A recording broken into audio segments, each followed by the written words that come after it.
16 सोमवार का व्रत पूजा की विधि और व्रत कथा। अगर आप इस चैनल पर पहली बार आए हैं तो चैनल को सब्सक्राइब जरूर कीजिए और वीडियो को लास्ट तक जरूर देखिए।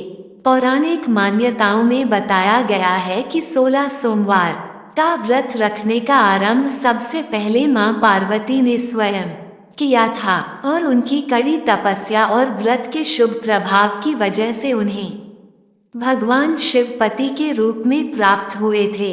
आज हम आपको बताने जा रहे हैं इस व्रत को करने के फायदे और व्रत की विधि।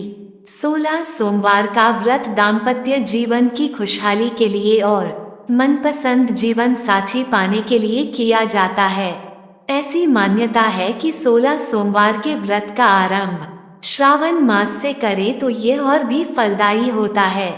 पौराणिक मान्यताओं में बताया गया है कि 16 सोमवार का व्रत रखने का आरंभ सबसे पहले मां पार्वती ने स्वयं किया था और उनकी कड़ी तपस्या और व्रत के शुभ प्रभाव की वजह से उन्हें भगवान शिव पति के रूप में प्राप्त हुए थे। आज हम आपको बताने जा रहे हैं इस व्रत को करने के फायदे और व्रत की विधि। 16 सोमवार के व्रत की पूजा सामग्री: शिवजी की मूर्ति, भांग, बेलपत्र, जल, धूप, दीप, गंगाजल, धतूरा, इत्र, सफेद चंदन, रोली, अष्टगंध, सफेद वस्त्र, नैवेद्य जिसे आधा सेर गेहूं के आटे को घी में भूनकर गुड़ मिलाकर बना लें। ऐसे ले 16 सोमवार व्रत करने का संकल्प। किसी भी पूजा या व्रत को आरंभ करने के लिए सर्वप्रथम संकल्प करना चाहिए। व्रत के पहले दिन संकल्प किया जाता है, उसके बाद आप नियमित पूजा और व्रत करें। सबसे पहले हाथ में जल, अक्षत, पान का पत्ता, सुपारी और कुछ सिक्के लेकर संकल्प करें। सभी वस्तुएं भगवान शिव की मूर्ति के आगे समर्पित कर दें। ऐसे करें 16 सोमवार के व्रत की पूजा। हाथ में अक्षत तथा फूल लेकर दोनों हाथ जोड़ लें और भगवान शिव का आह्वान करें। हाथ में लिए हुए फूल और अक्षत शिव भगवान को समर्पित करें। सबसे पहले भगवान शिव पर जल चढ़ाएं। जल के बाद सफेद वस्त्र अर्पित करें।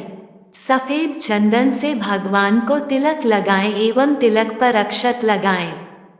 सफेद पुष्प, धतूरा, बेलपत्र, भांग एवं पुष्पमाला अर्पित करें। अष्टगंध, धूप अर्पित कर दीप दिखाएं। भगवान को भोग के रूप में ऋतु फल या बेल और नैवेद्य अर्पित करें। सावन में ज्योतिर्लिंग दर्शन का महत्व महापुण्य है। 16 सोमवार व्रत कथा विस्तार से। एक बार शिवजी और माता पार्वती मृत्यु लोक पर घूम रहे थे। घूमते घूमते वो विदर्भ देश के अमरावती नामक नगर में आए। उस नगर में एक सुंदर शिव मंदिर था, इसलिए महादेव जी माता पार्वती जी के साथ वहां रहने लग गए। एक दिन बातों बातों में पार्वती जी ने शिवजी को चौसा खेलने को कहा। शिवजी राजी हो गए और चौसा खेलने लग गए। उसी समय मंदिर का पुजारी दैनिक आरती के लिए आया। पार्वती ने पुजारी से पूछा, बताओ हम दोनों में चौसा में कौन जीतेगा? वो पुजारी भगवान शिव का भक्त था और उसके मुंह से तुरंत निकल पड़ा, महादेव जी जीतेंगे। चौसा का खेल खत्म होने पर पार्वती जी जीत गई और शिवजी हार गए। पार्वती जी ने क्रोधित होकर उस पुजारी को श्राप देना चाहा। तभी शिवजी ने उन्हें रोक दिया और कहा कि ये तो भाग्य का खेल है, उसकी कोई गलती नहीं है। फिर भी माता पार्वती ने उसे कोढ़ी होने का श्राप दे दिया और उसे कोढ़ हो गया। काफी समय तक वो कोढ़ से पीड़ित रहा। एक दिन एक अप्सरा उस मंदिर में शिवजी की आराधना के लिए आई और उसने उस पुजारी के कोढ़ को देखा।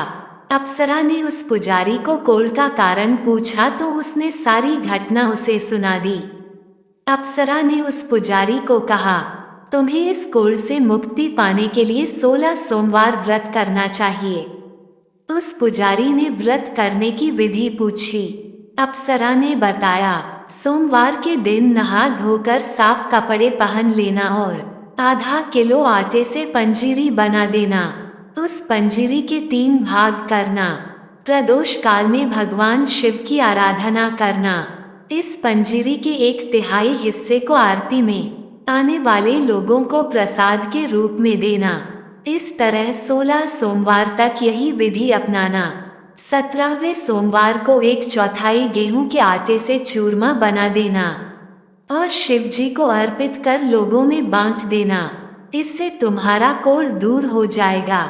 इस तरह 16 सोमवार व्रत करने से उसका कोढ़ दूर हो गया और वो खुशी खुशी रहने लगा। एक दिन शिव जी और पार्वती जी दोबारा उस मंदिर में लौटे और उस पुजारी को एकदम स्वस्थ देखा। पार्वती जी ने उस पुजारी से स्वास्थ्य लाभ होने का राज पूछा। उस पुजारी ने कहा उसने 16 सोमवार व्रत किए जिससे उसका कोढ़ दूर हो गया। पार्वती जी इस व्रत के बारे में सुनकर बहुत प्रसन्न हुई। उन्होंने भी ये व्रत किया और इससे उनका पुत्र वापस घर लौट आया और आज्ञाकारी बन गया।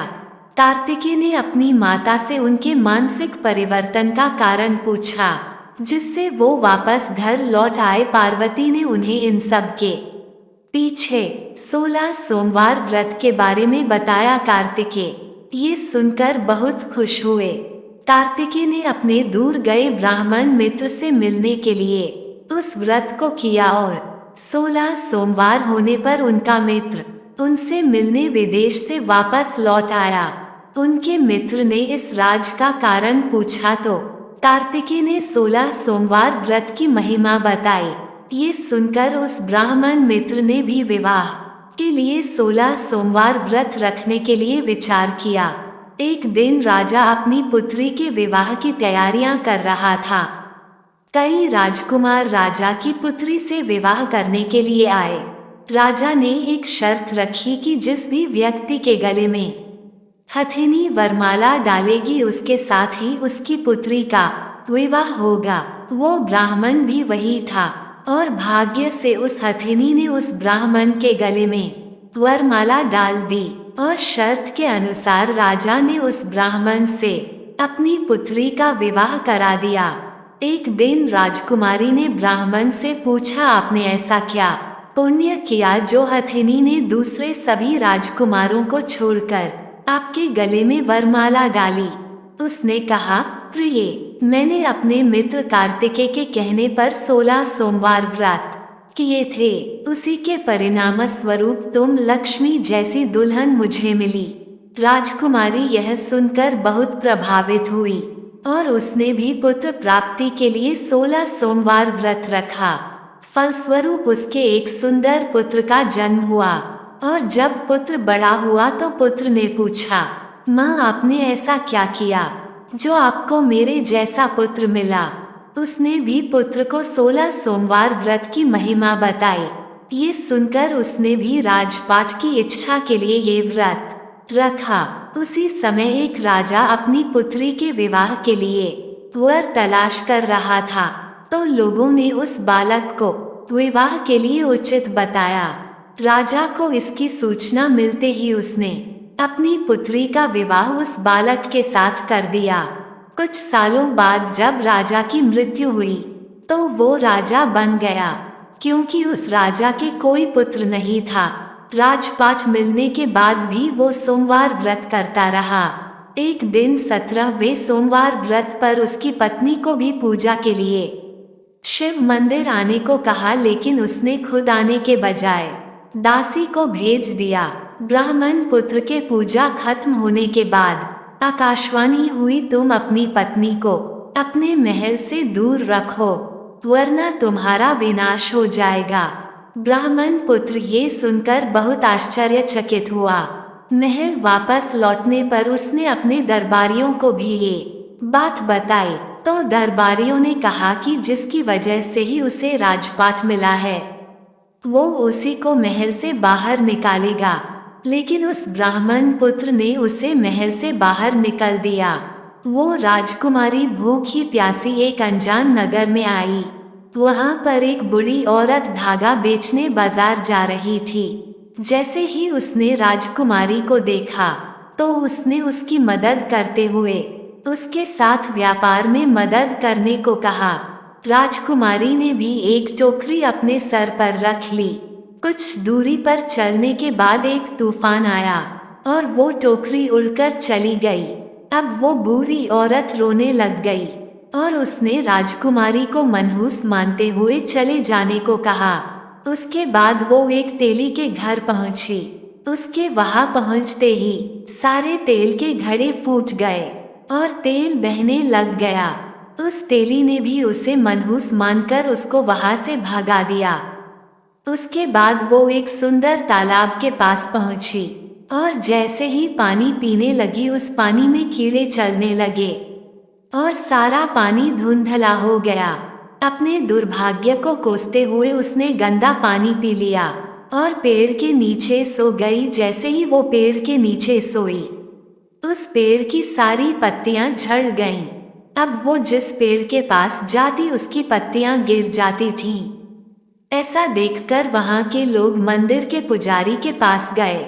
उस पुजारी ने उस राजकुमारी का दर्द समझते हुए उससे कहा, बेटी तुम मेरे परिवार के साथ रहो, मैं तुम्हें अपनी बेटी की तरह रखूंगा, तुम्हें मेरे आश्रम में कोई तकलीफ नहीं होगी। इस तरह वह आश्रम में रहने लग गई। अब वो जो भी खाना बनाती या पानी लाती उसमें कीड़े पड़ जाते। ऐसा देखकर वो पुजारी आश्चर्यचकित होकर उससे बोला, बेटी तुम पर ये कैसा प्रकोप है जो तुम्हारी ऐसी हालत है। उसने वही शिव पूजा में ना जाने वाली कहानी सुनाई। उस पुजारी ने शिव जी की आराधना की और उसको 16 सोमवार व्रत करने को कहा, जिससे उसे जरूर राहत मिलेगी। उसने 16 सोमवार व्रत किया और 17वें सोमवार पर ब्राह्मण पुत्र उसके बारे में सोचने लगा। वह कहाँ होगी, मुझे उसकी तलाश करनी चाहिए। इसलिए उसने अपने आदमी भेजकर अपनी पत्नी को ढूंढने को कहा। उसके आदमी ढूंढते ढूंढते उस पुजारी के घर पहुंच गए और उन्हें वहां राजकुमारी का पता चल गया। उन्होंने पुजारी से राजकुमारी को घर ले जाने को कहा, लेकिन पुजारी ने मना करते हुए कहा, अपने राजा को कहो कि खुद आकर इसे ले जाएं। राजा खुद वहां पर आया और राजकुमारी को वापस अपने महल लेकर आया। इस तरह जो भी ये 16 सोमवार व्रत करता है उसकी सभी मनोकामनाएं पूरी होती हैं।